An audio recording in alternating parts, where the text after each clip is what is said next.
Hola a todas y todos. Vamos a ver hoy día las medidas de dispersión para datos agrupados. ¿A qué nos referimos cuando hablamos de datos agrupados? Es que los podemos organizar en esto que tengo acá atrás, que se llama tabla de distribución de frecuencia. En este caso, con el ejemplo que vamos a ver, esta tabla de distribución de frecuencia habla de un problema en el cual el entrenador de un equipo de básquetbol se ha dedicado a medir el salto que realizan los jugadores.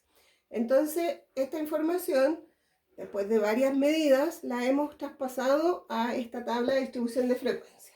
Vamos a ir viendo qué significa cada cosa.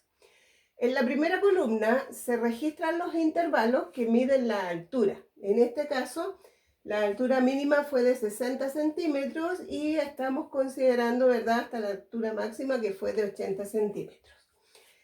Este intervalo se lee quiere decir que vamos a considerar todos los saltos que estuvieron entre 60 y hasta 64,9, pero el 65 va a ser incluido en el intervalo siguiente, hasta el valor anterior a 65. Y luego tenemos esta columna que tengo en blanco, se las voy a explicar enseguida. Esta FI se refiere a la frecuencia. ¿Qué entendemos por frecuencia?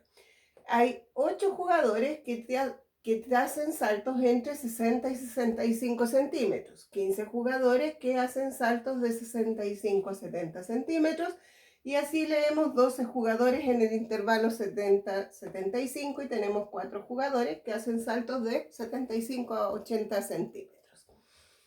Bien, cuando nosotros tenemos los datos agrupados en esta tabla, nos permite hacer los cálculos de las fórmulas grandes de las medidas de dispersión de una forma más sencilla, más simple.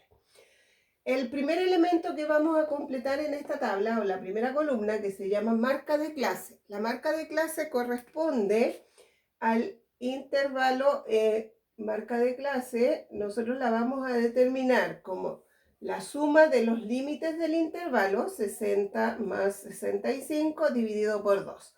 Eso significa que es el punto medio del intervalo.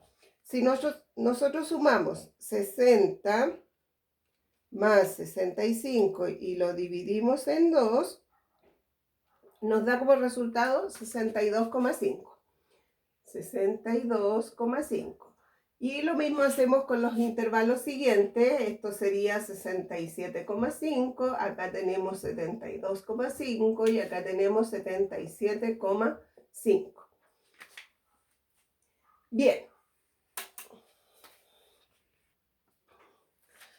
Decíamos entonces que vamos a calcular el promedio de estos datos, y para eso primero nosotros necesitamos saber cuál es el total de los jugadores. Para eso vamos a sumar la columna de las frecuencias. 8 más 15, 23 más 12 serían 35 más 4 son 39. Bien, para calcular el promedio, la fórmula del promedio que ya tengo escrita acá significa multiplicar la marca de clase por la frecuencia de cada intervalo y hacer la suma de todo esto dividido por el total, que es N.